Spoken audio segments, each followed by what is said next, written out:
Provinsi Bali adalah salah satu provinsi yang ada dalam wilayah Republik Indonesia. Secara geografis, Bali terletak antara Pulau Jawa dan Pulau Lombok. Relief dan topografi Pulau Bali di tengah-tengah terbentang pegunungan yang memanjang dari barat ke timur.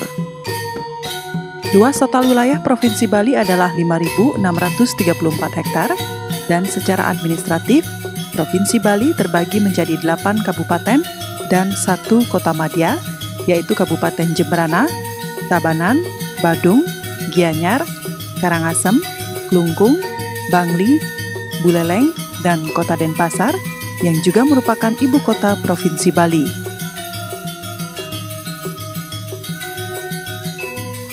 Bali merupakan salah satu pulau kecil yang terkenal akan keindahan alam, budaya, serta keseniannya yang berkembang sangat pesat, sehingga menjadi salah satu ikon pariwisata di Indonesia. Karena hal itulah, sektor tenaga kerja pada bidang pariwisata menempati urutan pertama, yaitu sebanyak 27%, yang disusul kemudian dalam bidang pertanian serta jasa lainnya. Sebagai salah satu kabupaten di Bali, Kabupaten Gianyar telah menjelma menjadi ikon kesenian Bali. Banyak seniman besar serta produk kesenian yang dihasilkan dari Kabupaten Gianyar, sehingga pantaslah kalau Kabupaten Gianyar menyandang predikat sebagai Kabupaten Lumbung Seni. Untuk diketahui, Kabupaten Gianyar merupakan satu dari 9 kabupaten atau kota di Provinsi Bali dengan luas wilayah 368 km persegi atau sekitar 6,53% dari luas wilayah Provinsi Bali. Posisi Kabupaten Gianyar relatif di tengah-tengah Pulau Bali dengan pusat pemerintahan di Kota Gianyar. Kabupaten Gianyar terdiri dari 7 kecamatan, yaitu Kecamatan Payangan, Kecamatan Tegalalang, Kecamatan Sukawati, Kecamatan Gianyar, Kecamatan Tampak Siring, Kecamatan Ubud, dan Kecamatan Belah Batu. Adalah Desa Peliatan yang terletak di Kecamatan Ubud, dengan luas wilayah 493 hektar dan dengan jumlah penduduk 8.134 jiwa, desa ini sangat unggul di bidang pariwisata dan berbagai potensi lokal lainnya, seperti seni budaya, industri jasa, kerajinan, industri rumah tangga, dan sektor pertanian.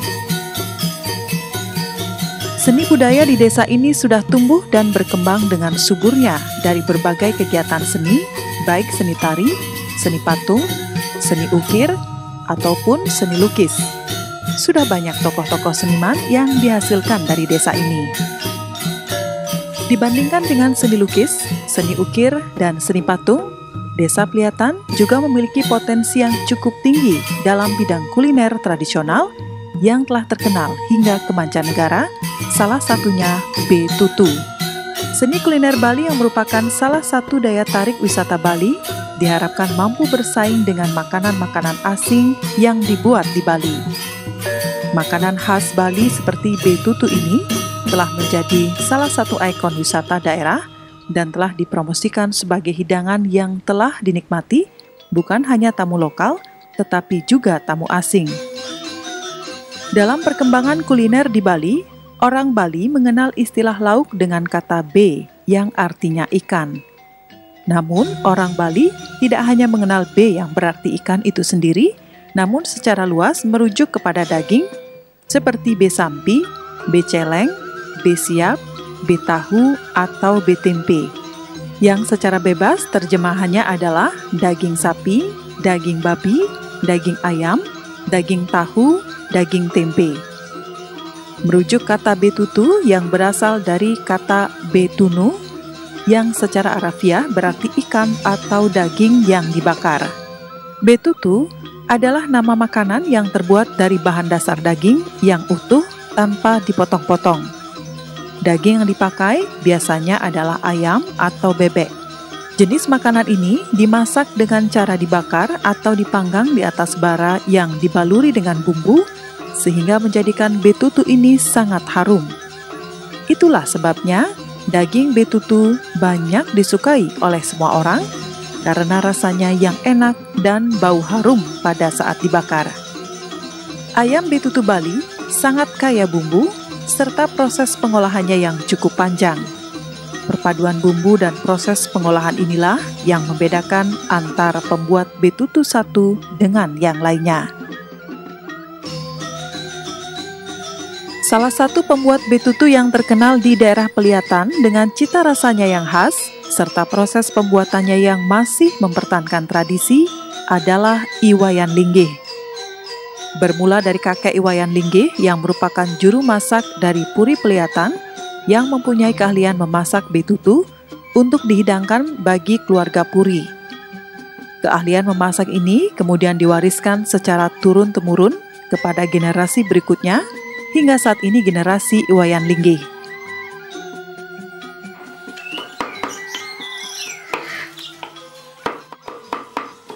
Awal mula dari betutu tiang saking banyak gunung.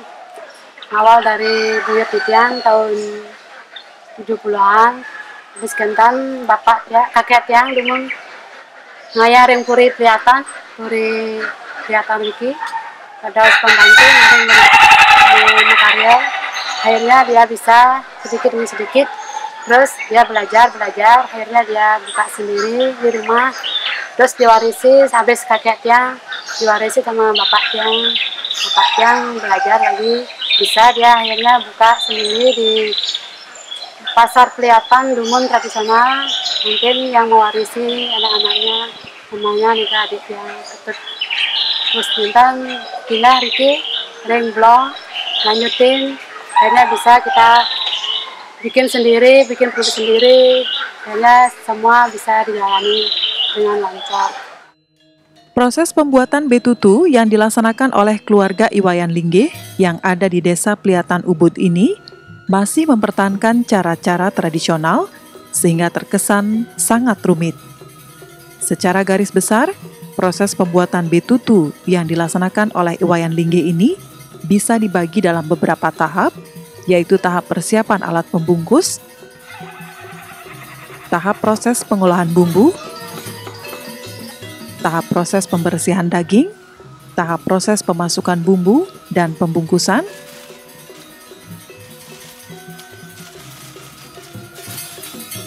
serta tahap terakhir berupa proses pembakaran atau menunu.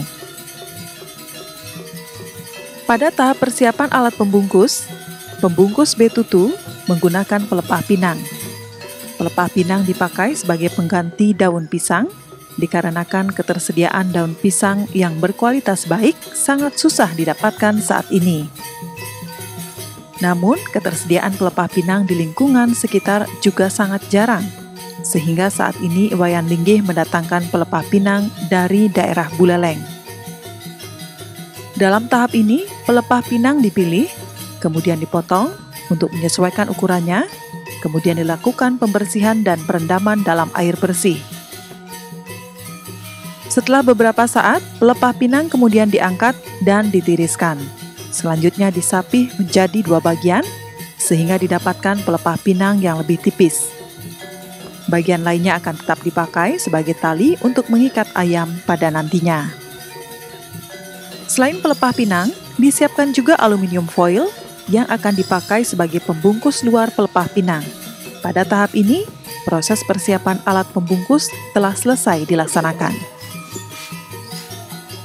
Pada tahap proses pengolahan bumbu, dilakukan terlebih dahulu pengumpulan bahan bumbu dan pembersihan bumbu yang akan dipakai. Secara garis besar, Bumbu betutu menggunakan base genep atau bumbu lengkap dengan bahan antara lain bawang merah, bawang putih, cabai merah, cabai rawit, kemiri, lengkuas, jahe, kunyit, kencur, daun jeruk purut, ketumbar, pala, merica, gula aren, garam, terasi ditumis dan dihaluskan, serta basewangen. Dalam pengolahannya, bumbu ini semuanya dicincang secara halus.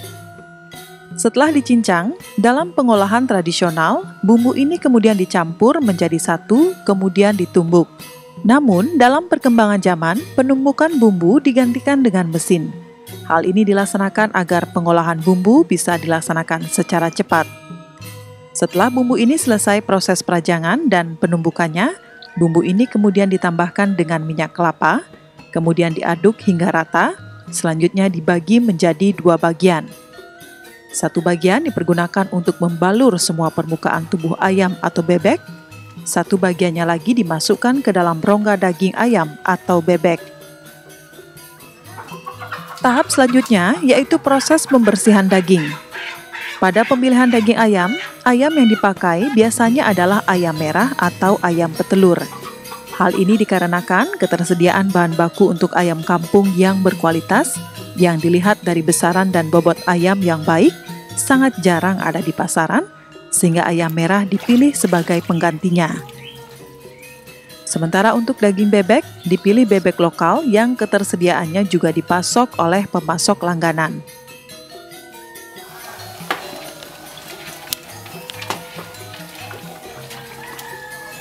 Sementara itu, untuk daging ayam atau bebek yang telah disembelih, dibersihkan dari bulu, jeroan, paruh, dan kulit kaki yang keras dikelupas, kemudian mulai dari mulut disemprotkan air sehingga saluran leher, rongga perut, hingga keloaka beserta semua permukaan kulitnya bebas dari bulu dan kotoran.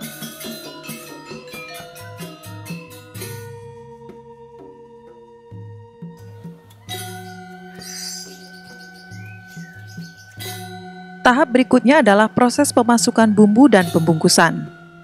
Setelah bumbu dan daging ayam atau bebek ini siap, maka dilakukan kegiatan memasukkan bumbu genep ini ke dalam rongga perut ayam atau bebek sambil ditambahkan minyak kelapa hingga bumbu genep ini memenuhi rongga perut bebek atau ayam.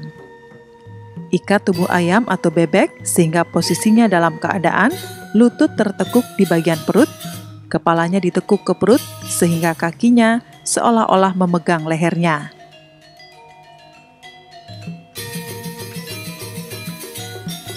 Dalam posisi seperti ini, ikat badan ayam atau bebek dengan tali pelepah pinang dengan posisi melintang ke samping serta melintang ke atas.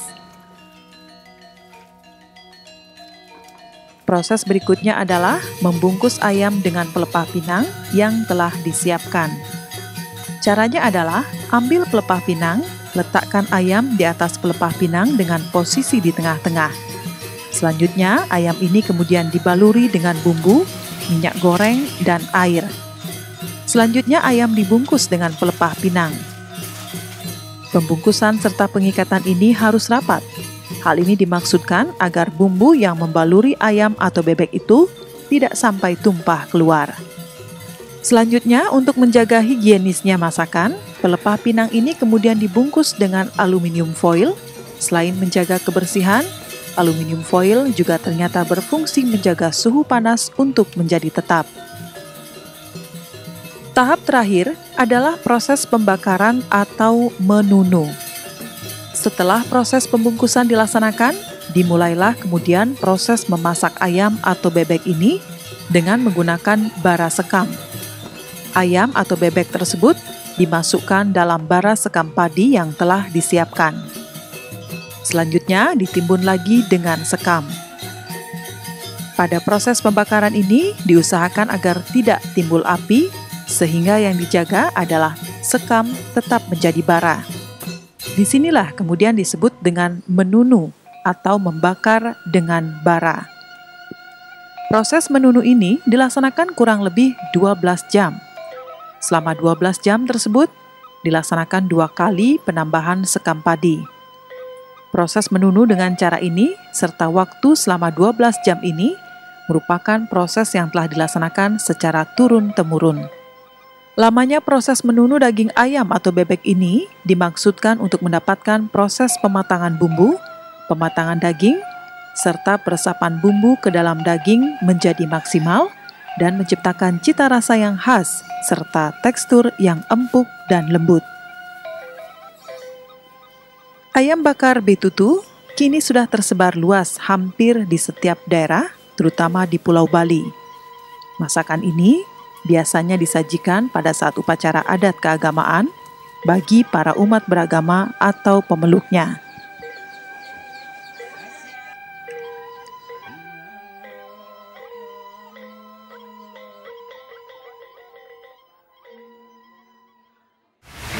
Nah, ketika raja itu gemar, dianggap itu makanan luar biasa, royal, jadinya begitulah. Tetapi itu tidak boleh dikatakan ini saya punya kekhasan masing-masing. Ala Karangasem Land, ala kepintaran kemasan, rasa. Rasa. Jadi kesukaan raja di sini seperti ini, raja di sana seperti ini.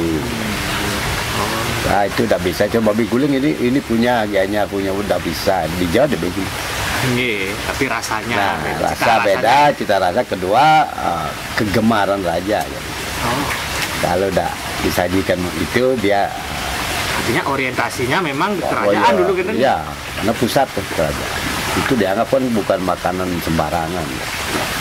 Raja pun kalau dia mengundang tamunya, pendeta-pendeta, itu pun tidak setiap hari kan. Yang di Bali kan ada pas ada ritual apa baru. Itu hidangannya yang itu sehingga ini jadi eksklusif makanan spesial. Itu kalau lihat dari sejarahnya, historical, kronologi menjadi keolah rasa. Di sini jadi kegemaran. Kegemar raja itu apa? Ketika menjamu, apa kan? Ketika dibuat usus, masaknya pun 1 hari sebelum dia makan sudah dimasak. Sampai 12 jam gitu kan. Terus kan pasti setelah panen apa kan ada osak. Benar. Osak itulah dipakai. Berarti kalau boleh yang bilang musim dah dasar nikah, nunggu musim berarti. Tentu, kalau sudah ada hari apa namanya keberhasilan panen, perayaan. Yang menarik itu kan yang ahli zaman itu kulinernya adalah chef kuliner kan khusus untuk dipuri ya. Ya maka dia istilahnya yang bertanggung jawab di dapur, bukan dapur itu. Ya ini kan chef gitu lah. Itu sudah dia kalau sudah diterima oleh raja dan disuka oleh raja, baik dari sisi penampilan ya, presentasinya, rasa. Berarti itu kan dikawal, dijaga. Itu membudaya sehingga hari-hari kegiatan acara penting itu kan tetap masih. Jadi kan orang zaman dulu juga karena rajanya gemar makan katakanlah yang khas atau yang katakanlah yang makanan raja itu kan harus kalau yang ya spesial jadi rasa beda, bentuk beda, kemasan berbeda karena awalnya itu pasti seperti itu ya. Jadi itulah teori apa namanya karena di dalam upacara itu kan biar ada semacam apa namanya seninya masuk di sana ya, seni ya, kemasan seni sama olah rasa jadi diimplementasikan ke dalam itulah berupa kuliner makanan masakan. Kalau para pendeta itu kan ketika telah memimpin upacara kan biasanya ya itulah apa yang raja makan tentunya bagawantanya dan pemuka-pemuka masyarakat adat itu kan sama ya. Nah, raja juga bangga karena mati bisa menyuguhkan sesuatu yang istimewa ya. Nah, itu memerlukan proses waktu kan panjang ya. Jadi kita bisa tahu di mana maka seperti itu tuh berkembang sangat luar biasa kan di daerah Gianyar katakan. walaupun di Kelungkung ada, tempat-tempat Karangasem ada, tempat-tempat lain ada, tapi kita bisa lihat bahwa itulah semacam makan kegemaran raja-raja ya, atau keluarga raja zaman dulu ya, di samping makanan-makan yang lain. Pemaknaan makanan dapat terkait dengan struktur sosial, sistem religi, dan tentu juga terkait dengan sistem ekonomi dan konsep keperawatan diri dalam masing satuan sosial pendukung suatu kebudayaan. Dengan demikian, dalam konteks suatu kebudayaan suku bangsa, pada umumnya, makanan tidak pernah semata-mata berarti sebagai pasokan gizi dan nutrisi untuk pertahanan kehidupan jasmaniah, melainkan ada juga nilai-nilai budaya yang terkait dengannya.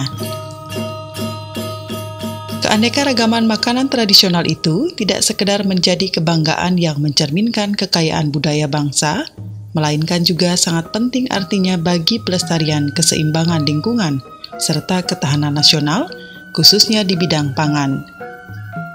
Tidak banyak orang menyadari akan arti pentingnya makanan tradisional dan berusaha menyisihkannya dengan makanan nasional yang dianggap lebih unggul.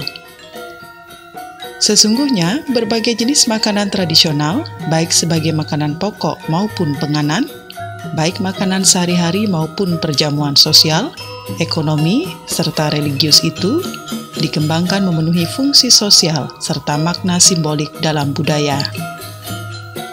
Dalam sistem religi, pada berbagai suku bangsa sering dijumpai kenyataan bahwa sajian makanan tertentu digunakan sebagai persembahan dari alam manusia kepada alam kedewaan atau ketuhanan. Makanan inilah yang disebut sajen yang akan dihirup sarinya oleh penguasa alam gaib yang dituju. Sajen itu dapat berupa makanan olahan seperti betutu dan dari bahan mentah misalnya buah-buahan, yang bisa disertai pula benda-benda khusus seperti kemenyan, dupa, canang, tirta, dan lain-lain. Sudah tentu setelah upacara selesai, komponen boga dalam sesajen itu boleh dimakan oleh halayak penganutnya. Hal tersebut sejalan dengan satu di antara 3 kerangka agama Hindu dan wajib harus dijalankan bagi seluruh umat Hindu yang ada di Bali, yaitu menyelenggarakan sarana upakara yang merupakan alat untuk membantu mempercepat konsentrasi pikiran manusia dalam mendekatkan dirinya kepada Tuhan.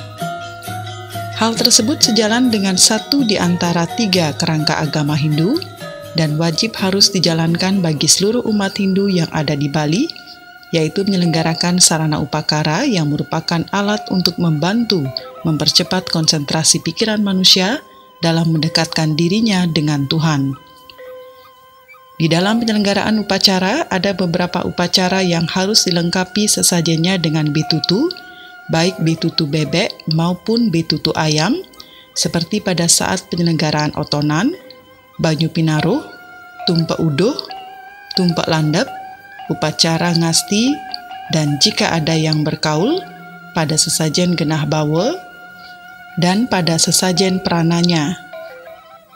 Pemilihan betutu bebek dalam perlengkapan upacara agama sebagai simbol binatang suci yang dimaknai sebagai binatang yang mampu membedakan antara yang baik dan buruk, antara yang berharga dan tidak berharga, antara yang layak dengan tidak layak, dan pantas dan tidak pantas.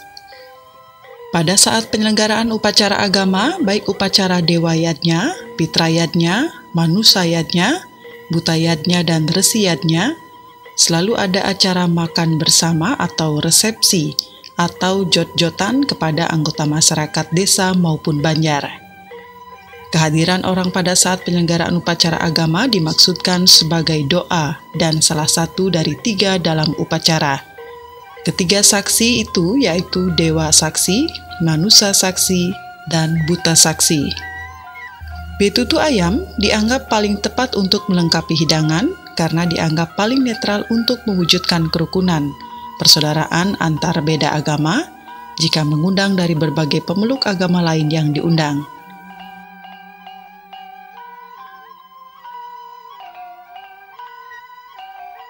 Dalam perkembangan selanjutnya, betutu tidak saja difungsikan sebagai pelengkap upacara pancayatnya, hidangan kepada para tamu yang hadir pada saat penyelenggaraan upacara keagamaan dan adat. Namun, semenjak kehadiran pariwisata di Bali, betutu semakin dikenal. Betutu sudah mulai dijual untuk konsumsi masyarakat umum. Betutu lebih dikenal dan diminati dibandingkan beguling dari bahan babi oleh para tamu. Hal ini dapat dimaklumi karena faktor pantangan terhadap makanan tertentu, halal dan tidak halal, haram dan tidak haram bagi agama tertentu. Saat ini, di kota-kota di Bali, banyak ditemukan warung makan yang menjual betutu. Kondisi ini membuka peluang untuk meningkatkan perekonomian masyarakat. Masyarakat memperoleh keuntungan secara ekonomi dari hasil penjualan masakan betutu. Tidak sedikit para penjual ayam ikut mendapat keuntungan karena memasok bahan baku ayam betutu. Demikian pula yang mempunyai keahlian memasak betutu dan para pramusaji, tukang parkir yang berada di sekitar warung akan ikut menikmati dampak kuliner betutu. Selain itu, profesi sebagai pengepul ayam, tukang potong ayam, tukang membersihkan ayam, pemasok bahan baku, juru jual sekam, pencari kelopak daun pohon pinang juga merupakan pihak-pihak yang terdampak peningkatan secara ekonomi akibat adanya kuliner betutu. Makanan tidak hanya memiliki fungsi dan makna untuk kebutuhan maupun kelangsungan hidup sebagai wujud rasa syukur untuk melengkapi upacara, penghormatan kepada raja, penghormatan antar beda agama dan etnik, maupun kepentingan ekonomi dan pariwisata. Namun yang tak kalah pentingnya dewasa sekarang yaitu apakah makanan yang dimakan sudah mengandung unsur sehat dan tidak sehat yang berkaitan dengan gizi dan kembali ke alam. Gaya hidup modern dan kehidupan masyarakat global dianggap telah mencapai titik jenuh, sehingga pemikiran kembali ke alam dan mencintai produk dan budaya lokal semakin meningkat dalam pandangan hidup masyarakat. Kini, betutu telah menjadi salah satu bagian dari wisata kuliner yang ada di Bali. Pariwisata kuliner menjangkau semua kelompok umur karena masakan adalah bentuk seni yang dapat menjangkau seluruh panca indera. Kemunculan kuliner tradisional berkaitan dengan pengembangan pariwisata yang selanjutnya lebih dikenal dengan wisata kuliner sudah mulai 10 tahun terakhir. Wisata kuliner dikaitkan dengan hasil pengolahan dan proses memasak, hasil masakan, dan makanan khas yang menjadi salah satu identitas daerah. Wisata kuliner di Indonesia umumnya dan di Bali khususnya tampaknya berkembang cukup pesat. Hal ini dapat dipahami karena Bali salah satu destinasi wisata unggulan. Betutu, satu di antara kuliner khas Bali, akan semakin populer seiring dengan perkembangan pariwisata. Fungsi di bidang ekonomi semakin meningkat. Lebih-lebih orang Bali sendiri dan kehadiran para wisatawan yang menginginkan gaya hidup yang kembali ke alam, serta menghargai kebudayaan lokal dan mengemas produksi lokal dalam sentuhan global. Gaya hidup modern dan kehidupan masyarakat global dianggap telah mencapai titik jenuh sehingga pemikiran kembali ke alam dan mencintai produk dan budaya lokal semakin meningkat dalam pandangan hidup masyarakat. Dalam fenomena seperti ini, tidak menutup kemungkinan dalam diversifikasi usaha kuliner akan meningkat. Orang luar Bali akan tertarik untuk mempelajari skill pembuatan dan mengkomersialkan betutu tersebut sehingga didikan ini akan mengajarkan kecintaan terhadap alam sekitar, terutama yang berkaitan dengan bahan-bahan yang dipergunakan bersumber dari alam. Oleh karena betutu ini bisa dipelajari proses pembuatannya dan bisa dikomersialkan, bahkan tidak menutup kemungkinan bisa dijadikan identitas suatu kelompok masyarakat, maka segera warisan budaya tak benda ini diusulkan sebagai warisan budaya tak benda Indonesia.